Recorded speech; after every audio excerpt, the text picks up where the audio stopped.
or sometimes they move on to a different coach because each chapter of life offers a different need, and someone else might be better at helping them with it. Welcome to 20-Minute Leaders. Just sit back, relax, and learn from the leaders of today. It's a journey. Each one is different, unique, inspiring. Let's get started. 20-Minute Leaders is a proud supporter of Make-A-Wish Israel and Tech to Peace, and is in proud collaboration with Secret Chord Ventures, J Ventures, Riverside FM, Fusion VC, Birthright Excel, J Impact, Leap, Google for Startups, and Hippo, and in media partnership with CTech. Hello and welcome to 20-Minute Leaders. Today I'm with John Nieuwenburg, who has been a business coach since 2004. He has helped over 300 small business owners increase profit, remove the stress and chaos from their businesses, and get their lives back. Before becoming a business coach, John was president of BC Liquor Stores, which currently does over $3 billion in sales annually with a headcount of 4,000 people. In 2019, MacKay CEO Forums awarded John with Canada's CEO Trusted Advisor Award in the small business category. John Nieuwenburg, welcome to 20-Minute Leaders. Thank you so much for joining me today. I'm really excited to have you here. How are you? I'm doing great. Thanks for having me. John, previously you were the president of BC Liquor Stores, currently doing over $3 billion in sales annually. That's a big number. With more than 4,000 people, you've, since 2004, been a business coach, helping more than 320 small business owners. And so lots of experiences, lots of stories, I'm sure, so many different case studies. And I'm really curious, with the nature of this show about leadership, the different lessons you've learned, the different experiences that you've had that helped shape your own leadership style and what you found to be most significant for, entrepreneurs, business leaders, and leaders in general as they navigate through these weird times. And so, John, again, thank you for being here. Tell me a little bit about your own look on your own career, connect the dots for me in a high level of what you went through. Well, it's funny. You asked Steve Jobs says that you can only connect the dots going backwards. Right. Yep. That's where it's from. Yeah. And early days of being a professional coach, I had a bit of an epiphany, which was that I've always been a coach. And it was only in that moment that I was able to connect the dots. So to begin with, I'm the eldest of 8 children, so you can imagine that casts you in a certain role pretty early in life. And I'm wired to be a teacher, and I knew that in high school. But in those days, that meant wearing a Harris tweed coat and elbow patches, so that kind of bureaucratic style of teaching wasn't for me. Can you really exemplify what does it mean for a high schooler to know that they are wired to be a teacher? In what situations did that come about? I learned a very important lesson from one of my brothers who, we were both on the golf course and, we're decent golfers, but I'm not at anything like a professional or a teaching level. So I offered him a bit of a tip on something that I saw, which, I'm hardwired to be a teacher. And his response to me, which I've never forgotten, is, "Thanks, John, but I don't really want any help right now." And so that for me was... First, kind of an answer to your question, I'm wired to be a teacher and wired to offer those kind of tips. And then secondly, the most important lesson I got is I got to get permission if I want to offer a tip. So that was an important teaching moment for me. Tell me more about that. It feels like it's a simple statement with a lot of, it has a lot of foundation to it. Well, a coaching relationship is one where there's permission given to inquire, to lead a process of discovery, to help people learn and to provide advice and some perspective and stuff. But in everyday relationships, people haven't given you that express permission. And as a result, sometimes the feedback you get is unwanted or unwelcome. I just had that 20 minutes ago. Yeah. Well, there you go. And so I learned from that moment that just because I have something to say doesn't mean that it's right or welcome for me to offer it. But you asked me about being wired to be a teacher, and so I have to bite my tongue sometimes because I'm have that instinct to do that. In the early 80s, I learned something called the Socratic method of leadership. So Socrates had it, the best way to help somebody is to help them figure it out for themselves. And so if there's an essence to my leadership style, that's what it is. It's to provide a space where people can consider their options. I'll offer some perspective and some other ideas, et cetera. But at the end of the day, my job is to help somebody get to a place where they've arrived at an answer that works for them and that they're willing to act on. And that's the essence of coaching. So obviously the work that you do mainly is in the situation where somebody proactively grants you permission to coach them. And hopefully you determine that they're coachable and you embark on a journey together. So I have a lot of questions on the sort of the personal front but I'm going to leave that to a future episode because I do want to focus on the scope of this show. And so tell me about the sort of the coaching style that you have with people. What does that look like? What have you found to be the most enjoyable and meaningful process for you and for them? Well, I work through a framework called the 5 Steps to Freedom. So the purpose of a small business, which this is going to sound counterintuitive, the purpose of a small business is to give its owner the life they want. If you're a bigger business and now there's shareholders and other stakeholders and more complexity, this philosophy doesn't hold. But for the average small business owner, that their business is to give them their life, and in many cases, their life isn't what they want it to be. If they could go out and define, here's what I want for my life, and often it's because they're challenged around time, team, or money. And so they're saying things like, I've got too much to do and not enough time to do it. I can't get everything done. I have a client who's had a hour's commute to and from work. Often he was working till 10 o'clock at night. And so rather than drive home and back, he would stay overnight, sleep on the couch. And one day his wife said to him, your business is your mistress. And if you don't do something about it, I will. And that's an extreme example, but a common example of business owners who are so wrapped up and feel like they can't get away from their business or don't have the systems and structure in place that allows them to let the business operate without their minute-by-minute intervention. So a lot of what I help business owners do is around leadership, communication, delegation, helping them understand what delegation truly is. And that's the second part of what they often want some help with is getting the right team. Hiring is very difficult these days. Getting the culture you want, getting people to work at the level you need. And then the third thing is to do with money. So one aspect of that is having proper financials reporting, a dashboard, KPIs. And the other side of that is I need more money. I need better sales and marketing.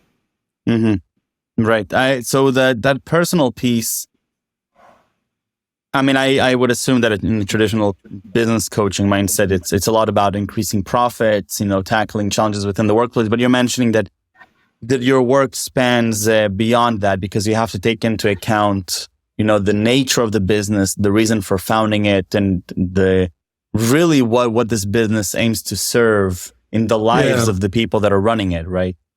Exactly. You're kind of hinting at something that I'll share a little bit of a secret, that all business coaching is personal coaching in disguise. So many business owners, when they start with business coaching, they think it's because the business has issues, and it often does.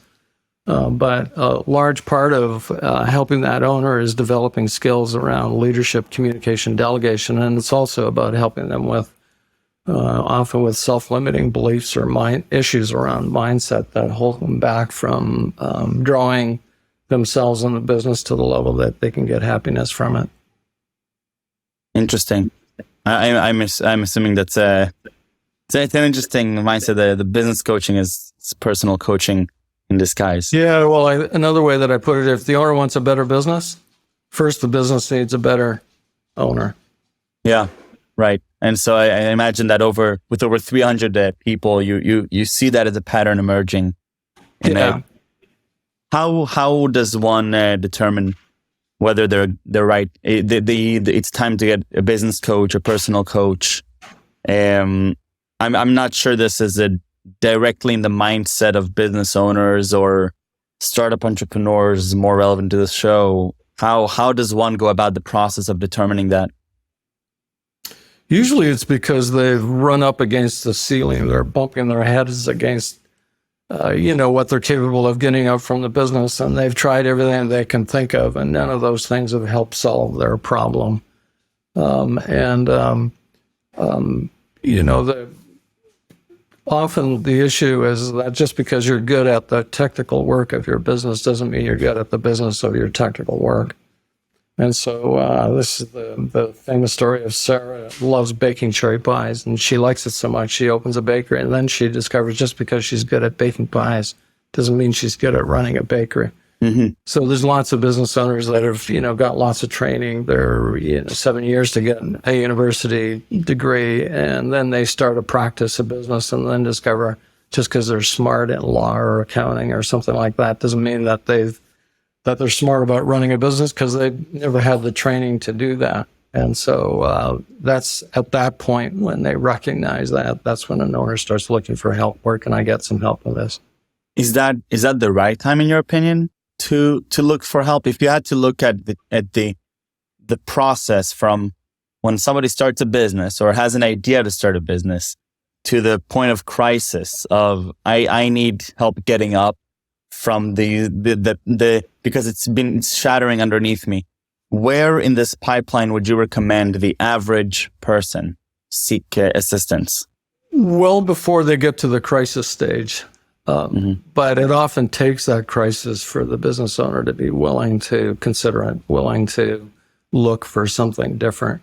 Up until then, they're used to figuring it out. They're used to solving problems, and they're used to saying, I'll work it out. And they're, by design, stubborn, persistent, and so it takes a bit of a crisis often.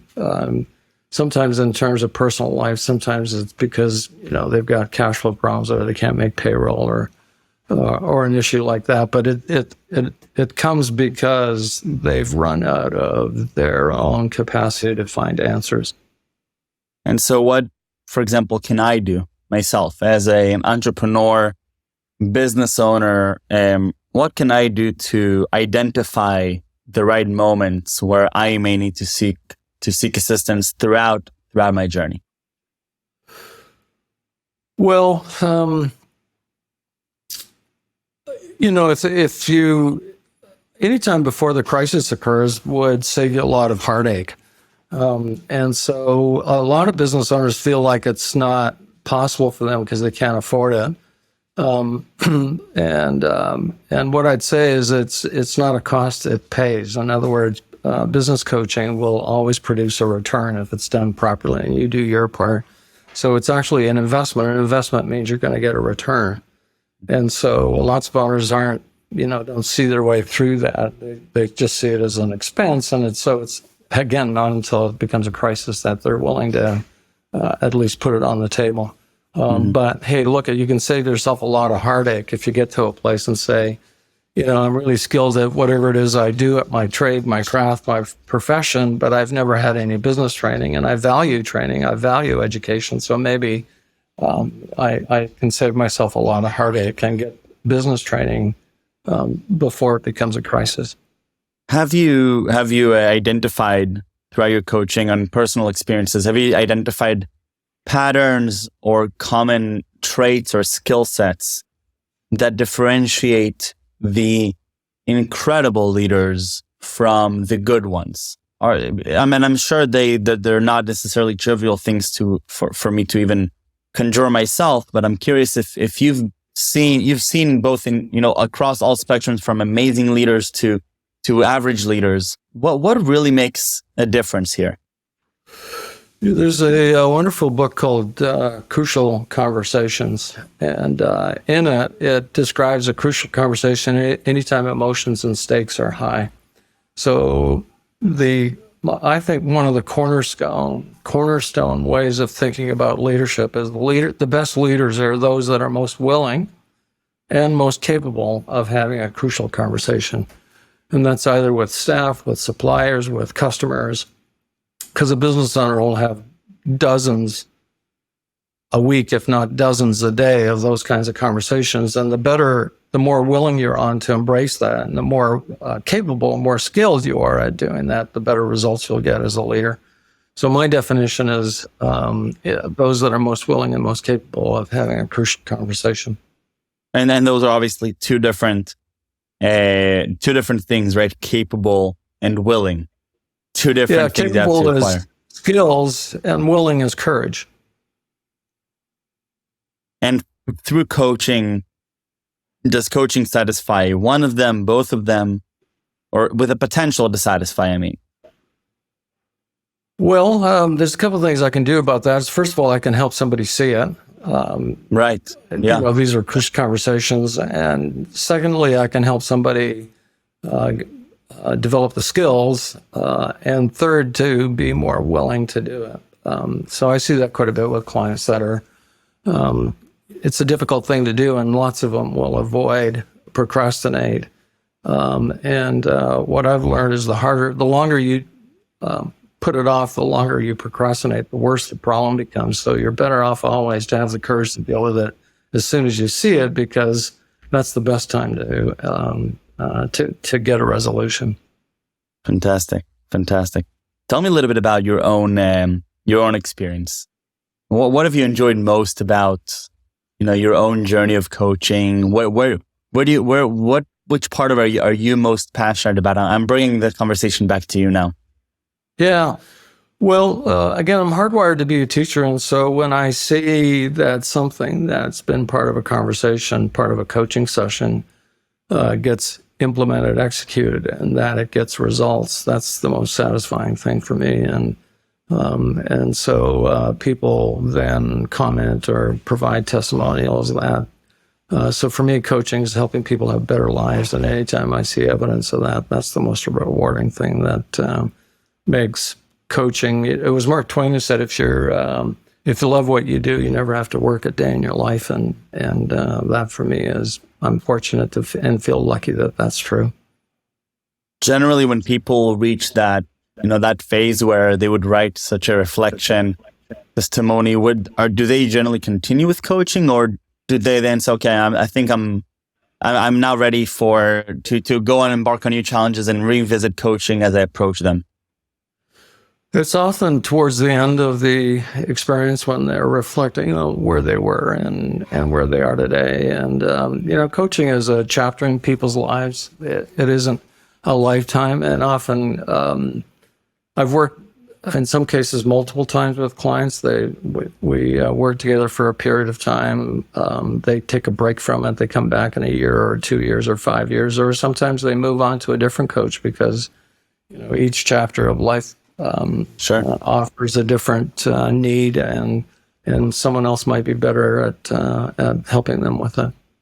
John, I really want to thank you for your time and your energy and effort. I totally appreciate it. I know how busy you are.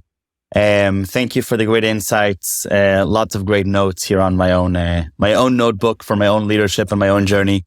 So stay safe, stay healthy, and thank you very, very much. It's my pleasure. Thanks for having me.